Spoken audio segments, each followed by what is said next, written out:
Buenas tardes o buenos días a todos. Me uno a todas los agradecimientos a los amigos que se han brindado a participar aquí también. Entonces, sí, si bien el 87 aniversario fue hace 2 días, el 27 de noviembre, nosotros lo conmemoramos el 29 porque es miércoles y porque es el día de la semana donde realizamos la actividad de los miércoles activos desde tiempos inmemoriales en SEDIVAC, la Sociedad Estudio y Difusión de las Flores de Bach de Cataluña, fundada hace 30 años. Entonces hoy, a diferencia de todos los miércoles activos, hemos hecho un miércoles activo abierto a todo aquel que quisiera vernos en directo y participar con sus preguntas. Y entonces muy bienvenidos todos. Es para mí como muy interesante, ¿no? Porque si partimos de la visión sublimada, idealizada de lo que es el mito, ¿no? El mito del doctor Bach. Y después, con el paso de estos años y de todos los sabuesos, algunos aquí presentes, como Amparo Trech, Ricardo Mateos, claro, vamos conociendo más y más y cada vez más del hombre de carne y hueso, o sea que la distancia entre el mito y la persona se va cortando, se va cortando. Claro, y conocemos a un hombre de carne y hueso con sus luces y sus momentos gloriosos, divinos y espiritualizados y sus sombras, sus sufrimientos. Y esto, claro, que va volviendo cada vez más humano a la figura, ¿no? Lo va haciendo como más entrañable. Al menos este es mi caso, ¿no? Lo acerca más, lo vuelve como más entrañable y más querido al humanizarlo, ¿no? Entonces, claro, fijaros qué interesante que es toda esta tarea de recopilación que ha habido todos estos años y cómo mucha gente no sabe, por ejemplo, que Bach tuvo 2 mujeres, tuvo también otras parejas, tuvo una hija que no murió cómodamente durmiendo en Mount Vernon, sino que murió en una clínica así un poco de enfermos terminales donde agonizó durante más de 2 semanas y cosas así, y cartas y cosas de su obra. De eso queremos hablar ahora. Vamos a empezar proyectando un vídeo que Amparo Trech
gracias a ella tenemos este libro de las memorias de la hija de Edvard Bach. Y esto ha sido un bombazo porque realmente aquí hay una información que no está en ninguna parte, ¿no?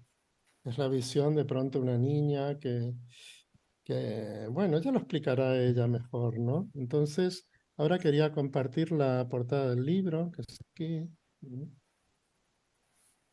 Es un libro, desde luego, que para todo aquel que quiera saber cosas sobre Bach y y sobre Bach a través de la visión de su hija y tal es fabuloso.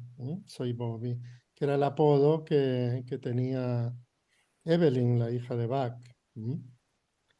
Muy bien, pues ahora ya, Amparo, si quieres tú comentar. Sí, hola, hola, buenas tardes a todos, buenas noches o buenos días. Somos unos cuantos, ¿no? Que nos hemos interesado por lo que es la vida del hombre, más allá del mito, ¿no? Del mito que también se creó, que creo que ni nos hacemos ningún favor a nosotros ni tampoco se lo hacemos a él en el sentido de no conectar realmente con el alma y con la persona y con el personaje, ¿no? Al final, porque Eduard Bach era un todo.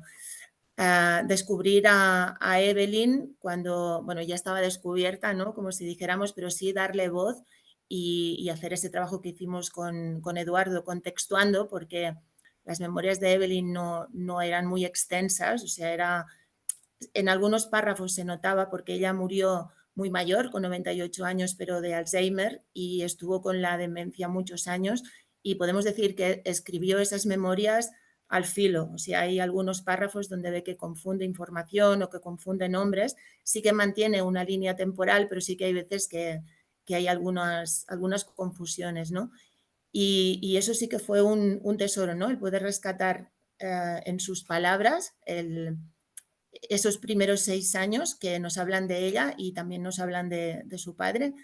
Y a partir de ahí, pues montar todo el contexto, ¿no? El de la Inglaterra, que eso ha hecho un trabajo excepcional Ricardo también, lo que es el contexto, en dónde se movió Bach, ¿no? Que no es alguien que cayó en medio de la plaza del pueblo, sino que había todo un tejido a su alrededor, social, político, religioso, de comunidad, y que eso le configuró sin ningún tipo de dudas y que tuvo mucho que ver en toda su trayectoria vital, en su vida y en su muerte también, porque, bueno, hoy hablaremos de esos últimos días, ¿no? De esos últimos momentos y qué representaron, y al final fueron también un reflejo de cómo vivió sus últimos años. Entonces pasamos el hilo a Ricardo Mateos. Él ha escrito un libro para mí fabuloso. Vamos a compartirlo ahora. Este es un libro de contexto, escrito con todo el rigor que un historiador como Ricardo Mateos ha hecho recopilando una cantidad de información asombrosa. Nos transporta a la época de Bach, al contexto sociocultural, filosófico, en mucha medida también esoterista, que rodeaba a Bach con todo lujo de detalles. O sea que no es una especulación, sino algo de una rigurosidad con un montón de datos, de citas. Es magnífico y quería agradecerte personalmente este trabajo que nos ha ayudado Gracias, Ricardo. tantísimo a comprender la vida de Bach, se podría decir directamente, ¿no? Bueno, varias cosas. La verdad es que me ha gustado mucho lo que he escuchado hasta ahora. Por un lado, decir que hemos avanzado mucho. Tú has dicho una cosa que me ha gustado mucho. Yo recuerdo cuando yo empezaba en todo esto hace 25, 27 años, una cosa así, ¿no? Y yo iba a aquellos congresos y encuentros y veía siempre la foto fija, esa foto fija de Bach de toda la vida. Y veía que ponían esa foto y unas velas, y veía una cosa devocional que a mí, la verdad, me chirriaba un poco, ¿no? Esto que dices tú, la visión sublimada, que también lo ha dicho Amparo, la visión sublimada y esto que estás diciendo tú, cómo hemos intentado acortar la distancia entre el mito y la persona, una persona de carne y hueso. Y a mí me gusta mucho esta labor de Amparo porque a través de las fotografías también vamos viendo un personaje más plástico, porque a mí me llegaba con mucha rigidez. Y como decías tú antes, era acercarse al personaje en su realidad mundana, personal, lo hace más entrañable. A mí lo que he podido investigar me ha hecho acercarme a él y quitar una distancia, un cierto prejuicio que yo tenía también, ¿no? Me parecía un señor como demasiado serio o demasiado rígido. Fíjate, yo lo percibía muy rígido, sobre todo en su discurso en inglés. Me parece que es un inglés muy arcaizante, ¿no? Pero es verdad que se me ha hecho más entrañable. Para mí lo grande de él, una de las cosas grandes es la gran capacidad de síntesis que tiene. Era hacer una síntesis muy complicada de un montón de saberes antiguos que estaban por ahí, en todos sitios, del mundo esotérico, del mundo druídico, del mundo de los cuentos, de las tradiciones inglesas y galesas, de la masonería, del hermetismo clásico, y de todo eso sin que sepamos cómo, porque él no lo desvela, él hace una síntesis sencilla, es decir, lo más difícil en la vida es llevar lo complejo a lo sencillo. Y él, de forma sencilla, no simple, nos va a presentar algo que es de muy fácil acceso para cualquier persona. Y otra cosa que yo quiero resaltar es el afán democrático que él tiene. Este es un afán absolutamente democrático, es decir, que esto sea accesible a cualquier persona. Y es muy claro en esto en su discurso, ¿no? Ustedes lo que tienen para usar esto necesitan de dos cosas. Es verdad que hay que pensar el lenguaje de los años 30, ¿sí? Necesitan dos cosas, que es una, conocer bien los remedios. Bien, no quedarnos con visiones lineales, que muchas veces hay, ¿no? O demasiado planas. Y lo otro, conocer del alma humana. Es muy democrático en su abordaje, en su planteamiento. Y como las flores permiten trabajo en distintos planos, un trabajo más técnico, a veces puramente técnico, ¿no? O puramente sintomático, o puramente más aropático, pero también un trabajo mucho más profundo. Es decir, que hay muchas lecturas ahí. Y algo que a mí me parece muy importante también, y que tiene que ver con la opacidad a la que él mismo se relega, es que él, y en esto se avanza como en tantas cosas, él lo que no quiere es que esto que él propone sea ni manipulado ni poseído por nadie. Hay mucho misterio todavía, hay muchas cosas por saber, tanto en lo personal como en la propia investigación, porque es obvio que hay una investigación detrás. Pero bueno, esperemos que podamos avanzar un poco con esto, yo creo que sí. Y ahora tenemos a Josep Guarch, nuestro astrólogo floral, ¿no? Nunca mejor dicho, que seguramente nos puede dar también un enfoque bastante particular desde su disciplina, porque además Josep es un gran conocedor de las flores de Bach, ¿no? Ha sacado este libro tan interesante este mismo año, el 2023, un libro que está teniendo una gran difusión, ¿no? Y eso porque antes preguntaban, ¿no? ¿Y qué libro habla de astrología y flores? Y bueno, yo pues, de astrología no sé nada, de flores algo. Y claro, ya teniéndome la parte de flores de algunos libros que estaban en la bibliografía que daba, decía, es que esto no puedo recomendar porque la parte de las flores es horrenda, ¿no? Pero claro, aquí la cosa cambia totalmente en este trabajo, donde ahí sí que coincide lo uno con lo otro, y esto creo que es un súper aporte que ha venido ya a llenar este espacio, ¿no? Así que, ya Josep, cuando quieras. Bueno, Ricardo, gracias, muchas gracias. Como astrólogo, yo he mirado la carta de Bach para ver su personalidad y aunque ahí hay una duda, porque en estos casos siempre la hay, en cuanto al horario exacto de nacimiento, que siempre tienes dudas, pero aunque así nos puede quedar la duda del ascendente, pero hay elementos que ya nos denotan claramente su personalidad, ¿no? Y ahí tenemos un hombre Libra, con un Sol en conjunción con Mercurio en Virgo, con un Venus en Virgo, que eso nos lleva indudablemente a la necesidad de esa búsqueda de encontrar el equilibrio, el bienestar, la paz interior en todos los sentidos y aplicado a todo lo que es el estudio del cuerpo físico, de la salud, del bienestar general, ¿no?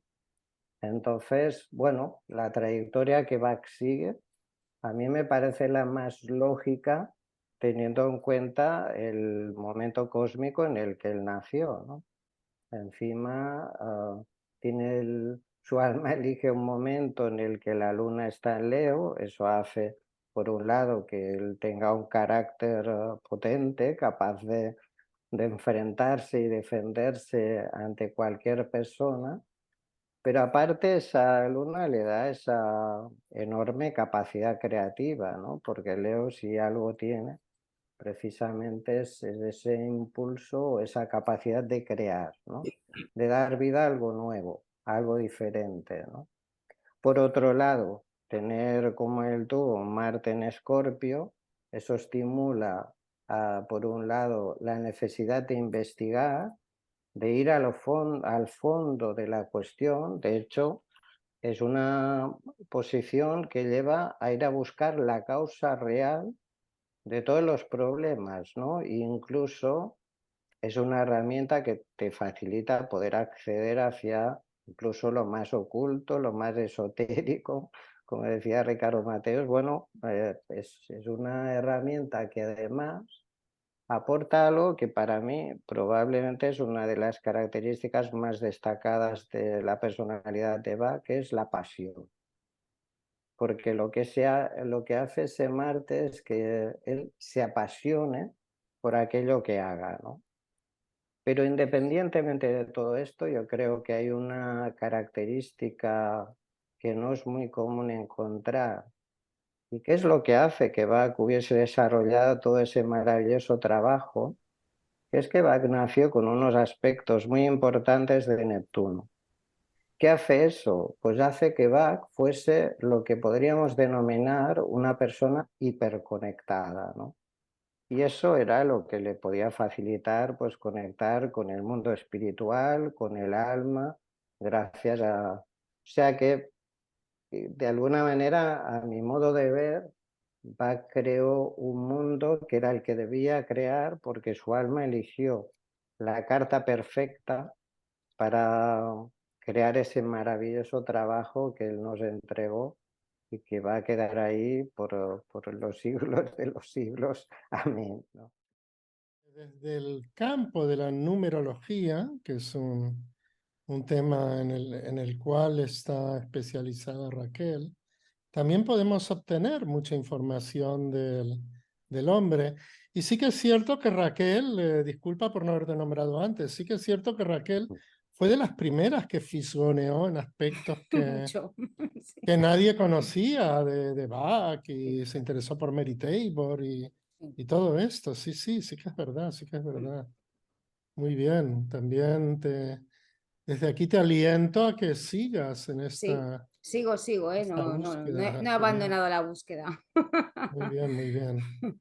Pues si nos quieres comentar algo, ¿no? De cómo lo Sí. ves desde la A ver, numerología. voy a intentar resumir porque el tema de la numerología tántrica, bueno, al igual que la astrología, evidentemente es algo complejo, pero bueno, yo lo que quería es mostraros la numerología con la fecha de nacimiento del Dr. Bach y mostraros un poco los números que él trae. La numerología por la fecha de nacimiento te va a dar 5 factores evolutivos, que son estos 5 números que en realidad coinciden y resuenan importantemente con las 5 verdades fundamentales de Bach. De hecho, hay mi trabajo de numerología tántrica floral. No solamente es el estudio de tu numerología personal, sino las flores que apoyan los números para llevarlos a su estado óptimo de equilibrio, es decir, a su alta frecuencia. Tenemos, por un lado, el número de alma de Bach, que es el número 6, es decir, lo que él escogió, y lo que tiene que ver con la esencia de lo que es esa capacidad de síntesis, de filosofía, esa mente psíquica tan brutal que tenía Bach. Además, el 6 es línea de arco y por lo tanto es un sanador con las manos, el que viene con un 6 de alma. Un 9 de personalidad, que nos habla de el conectado, tiene que ver con Neptuno, tiene que ver con el medium, tiene que ver con el canalizador. La personalidad es el traje, es decir, cómo toda esa energía del alma la instrumentalizo en la tierra. Y luego tenemos regalo divino, destino evolutivo, que son los potenciales, los regalos, pero que no son regalos, que Bach ya se curró. Lo más importante y característico de la numerología de Bach es muy especial, primero porque tiene una misión de número 11 que nos da al maestro espiritual, que es la parte como más luminosa. Luego tenemos un 5 en regalo divino que nos habla del científico revolucionario, porque el 5 es el cuerpo físico, alguien que ha venido a trabajar desde la experiencia pura con los 5 sentidos, a comerse la vida, a relamerse, a sufrir, porque el 5 es primero ser maestro de sí mismo para luego enseñar y pasando por el autosacrificio. O sea, es una numerología dármica, es decir, él ya vino entrenado y superentrenado para sacrificarse, entregarlo todo por los demás. De ahí las deficiencias de sus problemas personales, relacionales, sentimentales y amorosos. Y eso tiene que ver mucho con el número 6, porque el número 6, cuando no está en alta frecuencia, tiene que ver con la inestabilidad, con esa dificultad que tenía Bach en sus relaciones con su hija, con sus mujeres, con sus parejas, es decir, todo eso tiene que ver con el 6 cuando no está en equilibrio. Podemos decir que en la numerología de Bach hay una trilogía, ¿no?, de hombres, ese 5 de espíritu revolucionario, ese 6 de persona que tiene estos retos evolutivos a nivel emocional, y ese hombre que busca la trascendencia con el 9, que es un canalizador, que tiene que ver con el cuerpo sutil, y con una misión de vida, que es el número 11, que es el primero de los maestros, y que es, es la subida de la escalera, es el iniciado. El 11 no deja de ser el 1, que representa la unidad reflejada a sí misma en el espejo, o sea, por eso es el primero de los maestros, el que permite conectar los mundos físicos con los mundos sutiles.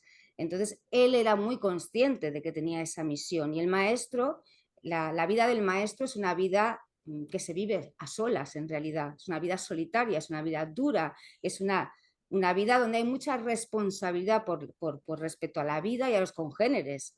Entonces él era muy consciente como masón, como maestro de 3 logias masónicas, de la importancia de su misión, porque evidentemente no podía ser maestro en una logia masónica sin conocer el poder del número 11, los números maestros, y saber desde la vía pitagórica que llegaba a los masones que tu misión de vida era la misión del maestro espiritual. Así que no quiero alargarme más, pero hago un pequeño resumen de esta historia. Ahora vamos a pasar a Sonia. Sonia, ¿qué nos aporta la mirada vista desde la filosofía de vida, desde la psicología positiva? ¿Qué nos puede ayudar esto para comprender el tema del que estamos hablando? Todos los seres humanos tenemos esta meta.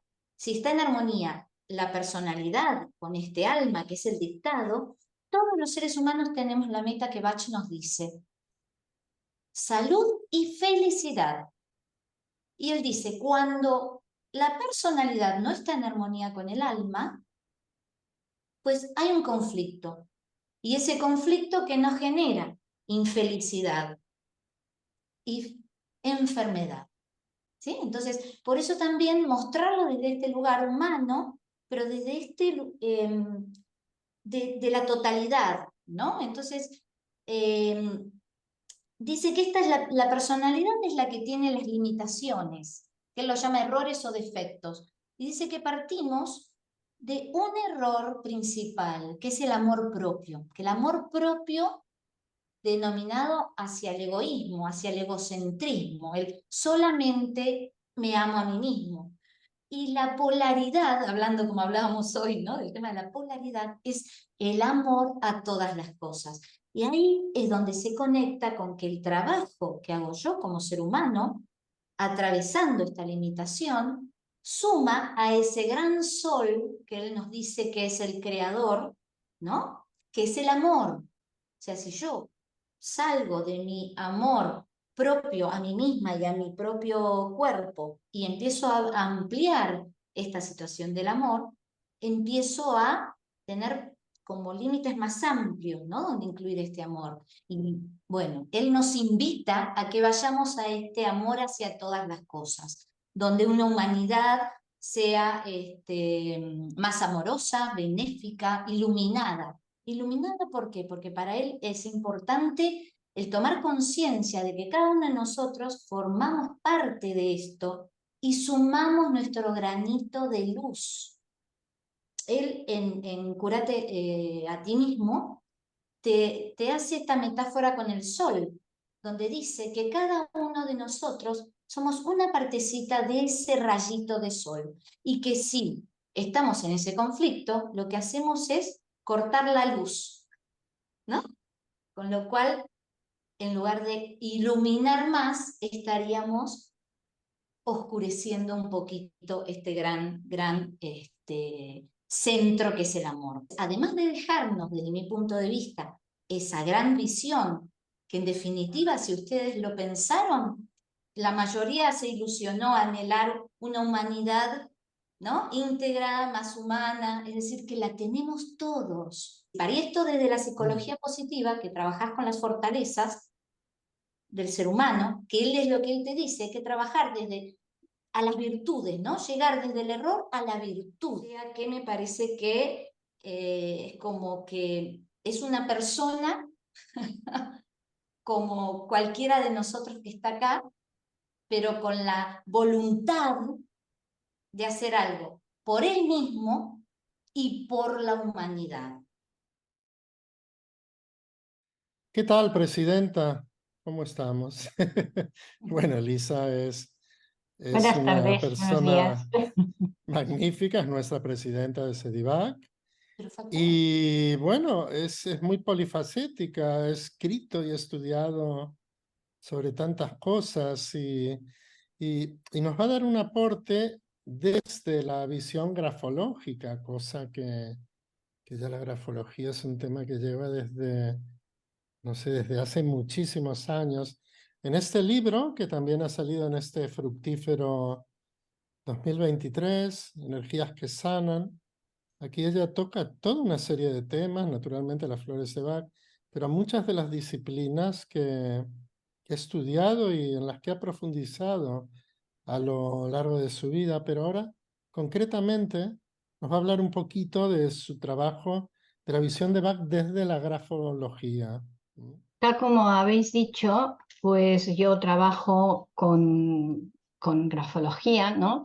Aplicada sobre todo a la psicología y con flores de Bach, me ayuda muchísimo en mis terapias.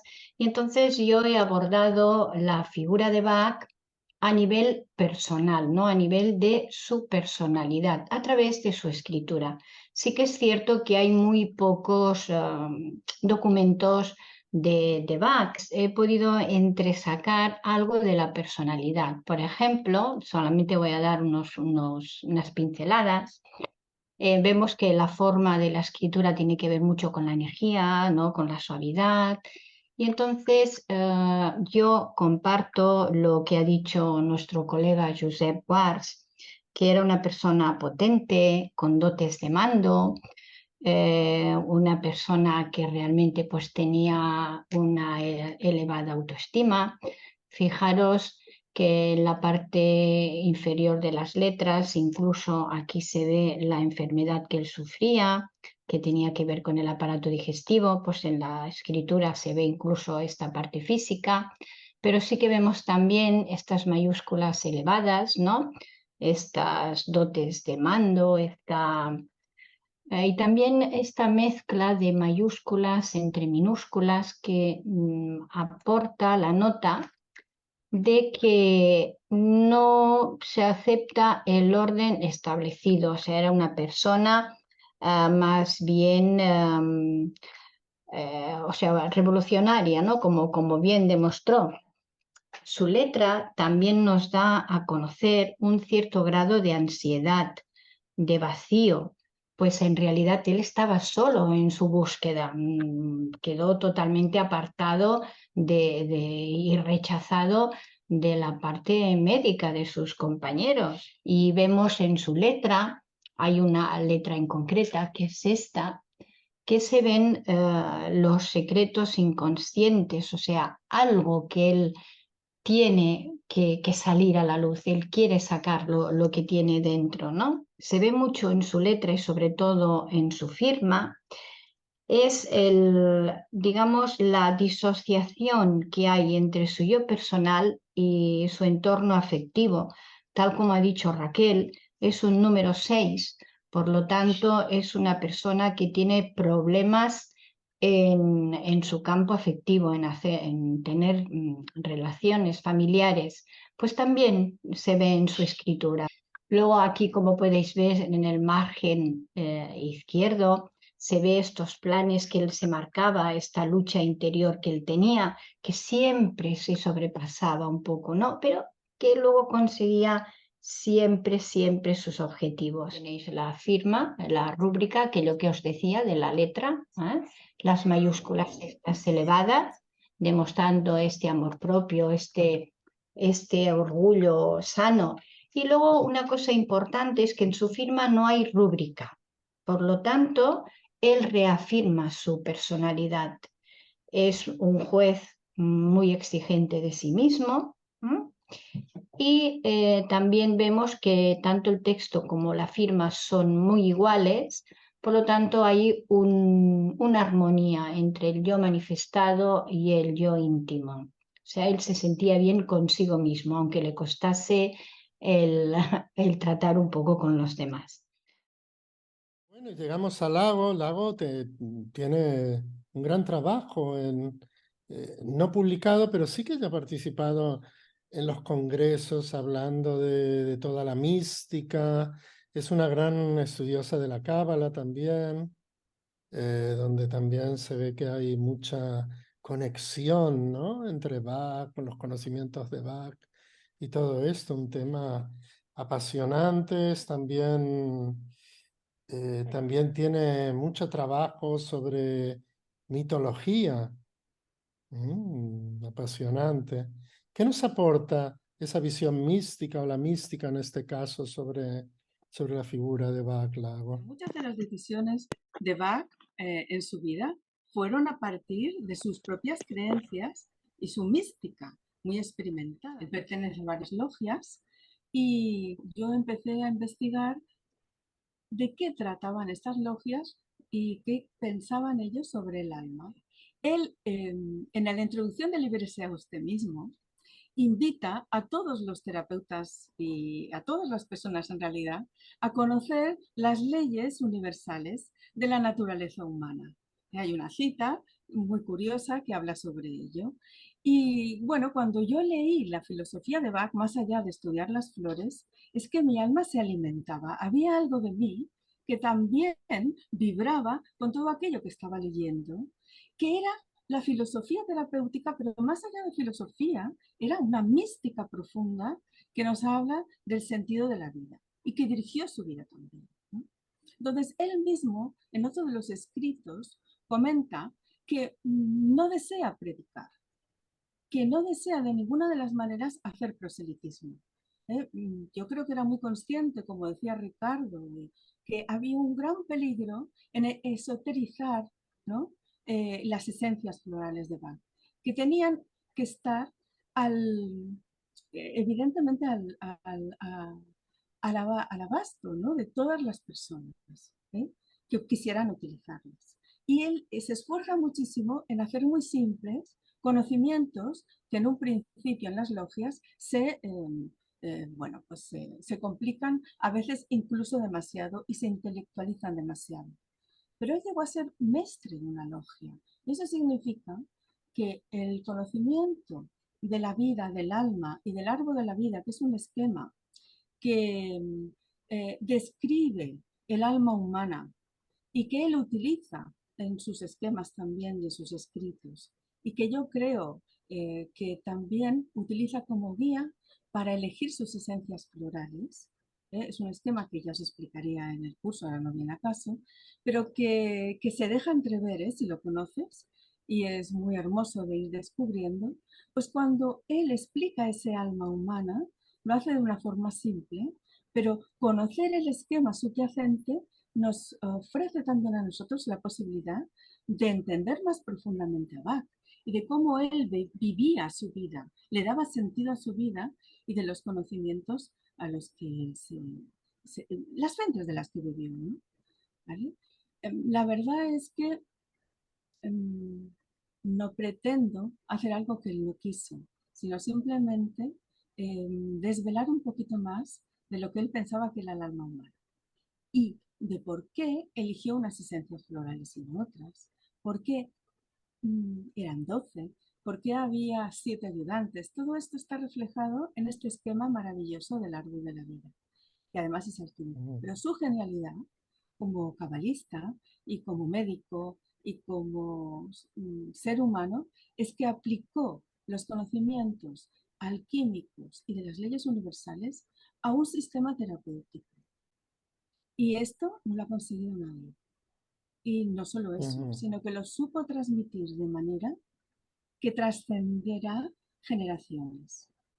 Sus conocimientos en sus historias sobre las plantas, la historia de viajero, la historia del zodiaco, algunos escritos sobre las plantas, dejan entrever también lo que ahora se conoce como los campos mórficos o leyes que ahora el paradigma cuántico está empezando a utilizar. Él es capaz de aislar la esencia alquímica de las plantas. Y esto no lo han hecho grandes alquimistas. Así que este periplo, ¿no? Siguiéndole la pista a las huellas del maestro, me ha hecho descubrir cosas maravillosas que quisiera compartir con vosotros. Pero sobre todo desde la perspectiva de lo que para él el alma. Volvemos otra vez a Amparo, porque Amparo tiene información, ¿no? Sobre, pero ¿qué pasó, ¿no? Con la muerte de Bach, con el funeral, hay toda una serie de cosas. En sus últimas semanas él no quiere estar con nadie, solo se cartea con Mary Tabor y hay alguna visita por parte de ella. Y sí que hay unas cartas finales donde él reconoce la pérdida de su hija, ¿no? Se arrepiente de dejar ese legado aquí, que serían sus dos hijas, ¿no? Las Flores y a Evelyn, a Bobby.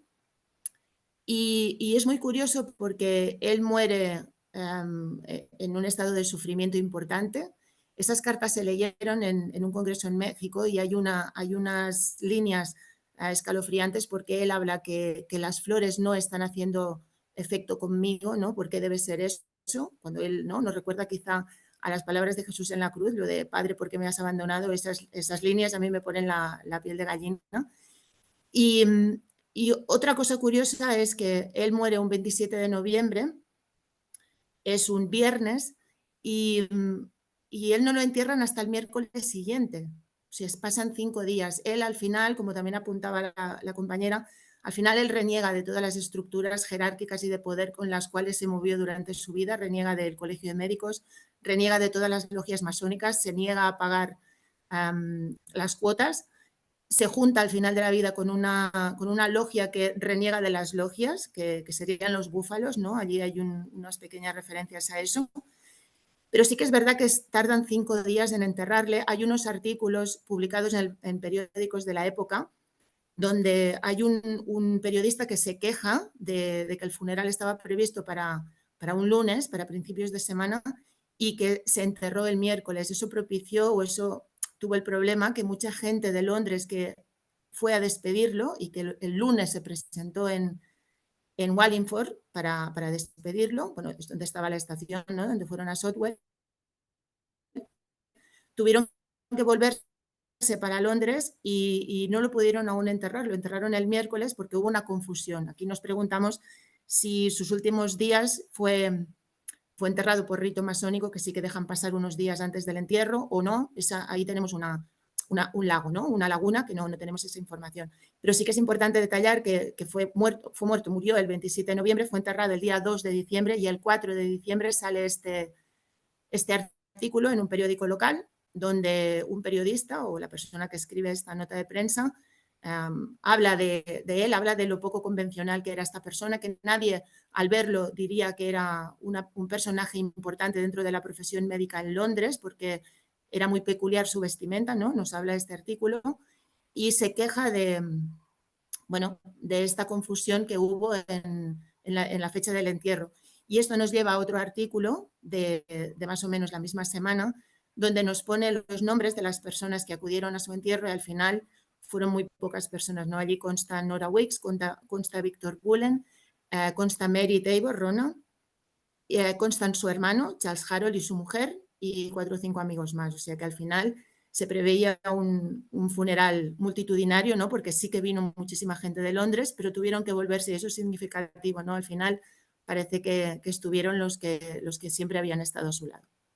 Interesantísimo, ¿eh? Todo lo que va aflorando y todo lo que está por venir, ¿no? En figuras sobre todo como Mary Tabor, de la que sabemos tan poco, pero que fue una persona tan importante, ¿no? En su vida. Quiero comentar pues la importancia de ser socios de Seribac, porque ahora mismo me han preguntado el precio del taller y como podéis ver, ser socio de Seribac aporta muchas ventajas, porque hay muchos descuentos, no solo en los cursos, sino tenemos la página web, tenemos una revista trimestral que se recibe, tenéis cursos gratuitos en nuestra página web, tenemos los congresos Y luego también lo que es muy importante es que gracias a las aportaciones de los socios podemos subvencionar el voluntariado, este servicio tan importante a la humanidad que aprendimos precisamente de nuestro maestro, de Bach, de trabajar las esencias, de trabajar sus queridas hierbas, como él llamaba, desde el amor incondicional, desde el corazón. Y entonces, gracias también a las aportaciones de los socios y socias, podemos financiar el voluntariado. O sea que desde aquí agradezco a los que ya son socios y socias, que ya llevan años, porque ya sabéis que Seribac lleva más de 30 años ya en servicio, y animo a las personas que hoy han entrado por primera vez y que nos han conocido a que se asocien. Entrar en nuestra página web y veréis todas las ventajas. Ya que sois amantes de las flores, pues por favor, ayudarnos a compartirlas con amor. Quería preguntaros una cosa, porque yo siempre había oído y leído de Julian Barnard que él definía a Bach como un impatience, pero yo cuando profundicé en las flores saqué la conclusión de que era un Verben, de que claro, los Verbens es que son impacientes, pero esa cosa que tiene él contra las normas establecidas, ¿no? Porque las normas de la medicina, las normas de vestimenta, el tema ¿no? De que de pronto se casa con Kitty al mes de la muerte de la primera porque no se había podido divorciar, por lo que fuera. Bueno, todo esto yo creo que me llevan a pensar mucho más en el verbo, un verbo positivado en el sentido que pensaba en los demás, ¿no?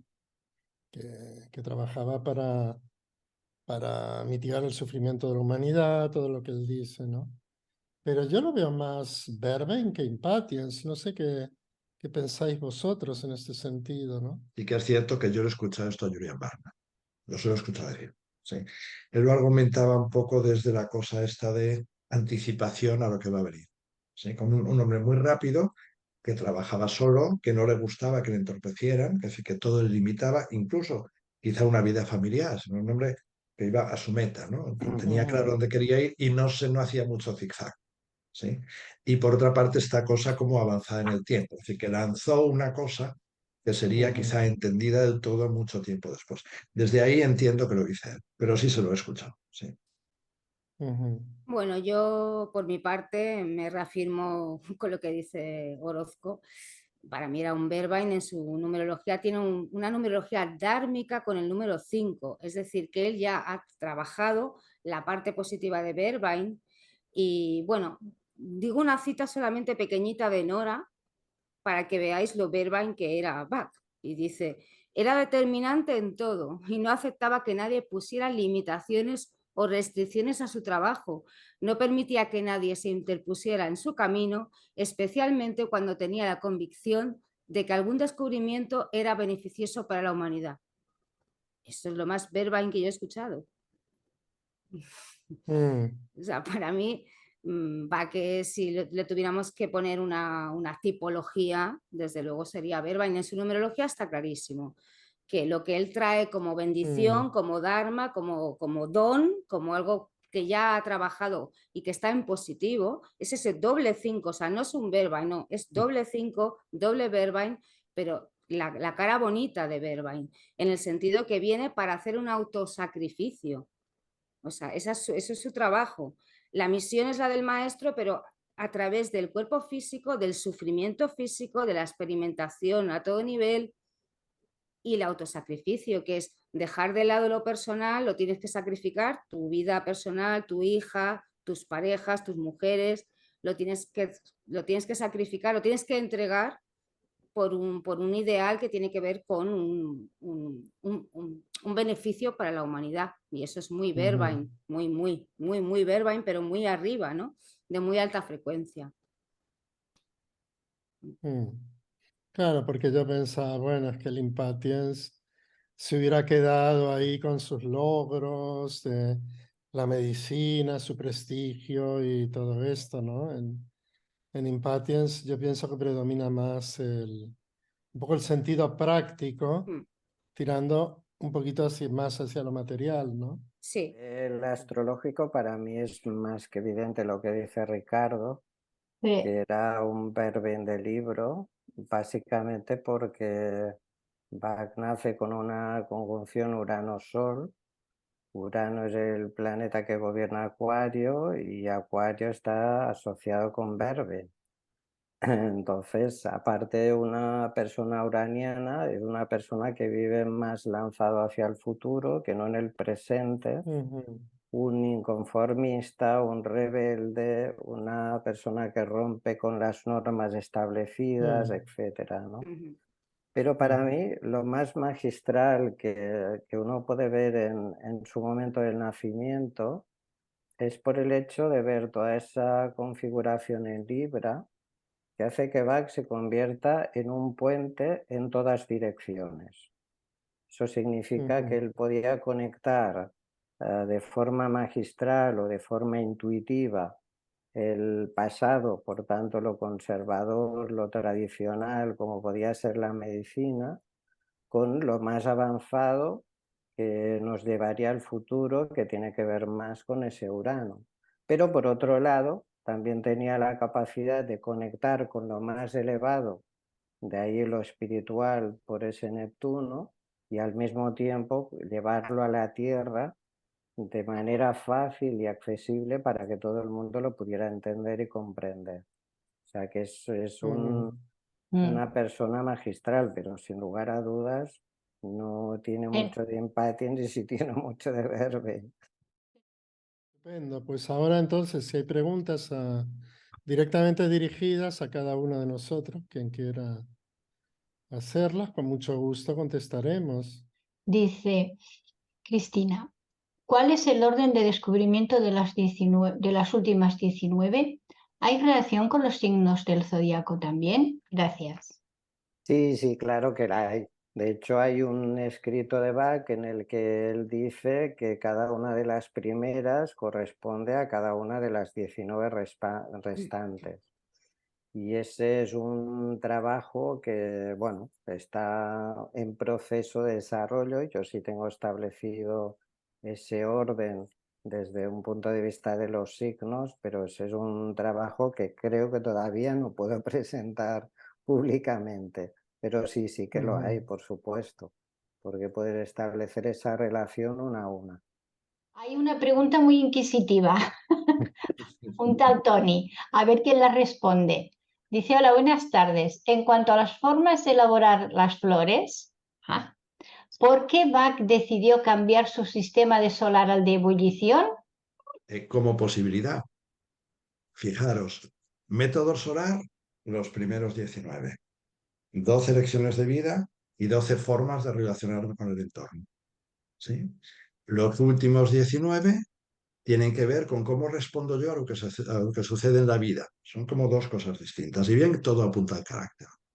Una posibilidad es que en el método solar la energía viene de arriba, viene del Sol Padre. Es como un Pentecostés, en realidad, ¿no? El Pentecostés es el descendimiento del Espíritu Santo sobre los apóstoles. Y en ese descendimiento, esa energía solar del Dios Padre, lo que hace es que permite que el ser esencial pueda eclosionar, para que la persona, quitando estas carcasas de los 7 ayudantes, pueda emerger, el ser esencial, la lección fundamental. ¿Sí? Sería una posibilidad teórica. En los últimos 19 la cosa es distinta, porque los últimos 19 tienen que ver con trabas en la vida. Esto lo desarrolla muy bien Julian Barnard. Él dice, en los últimos 19, yo respondo a lo que sucede en la vida en función de un hecho traumático que yo sufrí en otro tiempo. Por tanto, cada vez que se me repite una situación parecida, yo respondo no en función de ahora, sino de un trauma que yo tuve en otro tiempo. Es decir, que la persona ha quedado trabada en su desarrollo ascendente, ha quedado trabada en algo que tiene que destrabarse.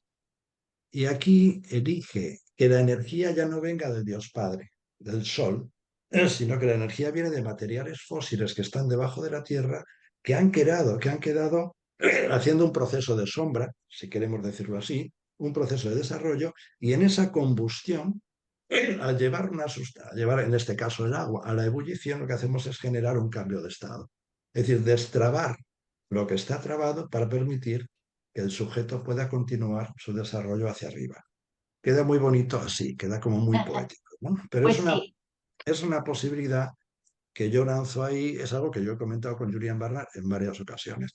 Pero bueno, no deja de ser una opinión. Yo quisiera apuntar, apoyando las tesis de Ricardo, que desde el árbol de la vida ocurre lo mismo. El proceso de encarnación y formación de la personalidad es de arriba a abajo del árbol, en zigzag, ¿no? Y desde luego es una energía que desciende del cielo a la tierra, y cuando se produce ya la individuación y el desarrollo de la persona en la vida, y tiene que ir aprendiendo y tiene que ir pues bueno, viviendo la realidad y trascendiéndola, se produce un movimiento de ascensión de la tierra al cielo, que es el segundo método.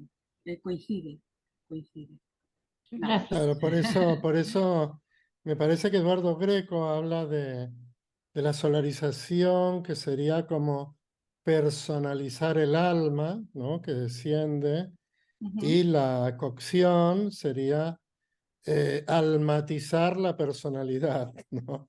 De abajo hacia arriba. Es bonita Sí, esa sí, visión. es bonito.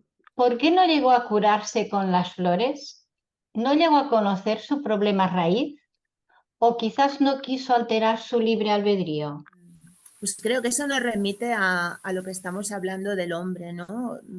Evidentemente el trabajo de Bach es muy profundo, pero a la vez también hay un montón de elementos y sobre todo lo que está relacionado con su trayecto personal, ¿no? Con su vida, con sus experiencias de vida, con sus misiones, ¿no? Al final, porque para mí tenía dos misiones, una era descubrir el sistema floral y otro era resolver sus historias con los vínculos, ¿no? Los vínculos, porque como buen Libra, ¿no? Ahí estaba esa misión también. Y yo creo que porque eso se escondió durante mucho tiempo, ¿no? El hecho de que él muriera, ¿no? Lo que nos decía Ricardo al principio, que la teoría era que había muerto apaciblemente durmiendo en su cama en Sotwell y nada más lejos de la realidad, ¿no? Yo creo que eso nos ayuda a acercarnos aún más a él y verle como alguien que sufrió, alguien que amó, alguien que vivió con todos sus matices y con todas sus intensidades. Y creo que le toca resolver a él o saber a él por qué no pudo curarse, ¿no? Al final no creo que podamos aportar mucho a eso porque no hay ninguna teoría ni hay nada que podamos decir. Thierry precisamente nos dice que vivió 19 años más después de un diagnóstico que solo tenía de vida 3 meses. Él vivió 19 años más y nos comenta, terminó su misión y se fue, quizás fue por eso. En la carta del 1 de noviembre a Daniel, su editor, ¿no? Muere el 27, el 1 de noviembre escribe una remesa de cartas de despedida. Él muestra su extrañeza y dice, no sé por qué en este momento tengo que ser retirado, ¿no? De mi lucha contra la humanidad que sufre. Él se muestra ahí, claro. Está la parte divina que él sabe que él cree que el trabajo que ha hecho será la medicina del futuro. Y por otra parte, la incertidumbre de decir, pero ¿y cómo ahora en este preciso momento? Esa dualidad, ¿no? Claro. Sí, esto es muy bueno, ¿no? Hemos llegado a las 9, el tiempo ha pasado volando. Sí. Estamos recibiendo muchos agradecimientos de todos, ¿no? Por las aportaciones, sobre todo a los ponentes, también a Serivac por haberlos juntados, ¿no? Por esta hermandad que hay gracias a las flores. Lo repetiremos. Recordar el taller será la continuación de lo que hemos hecho hoy. Muy buenas noches, muy buenos días, allí donde estéis y gracias.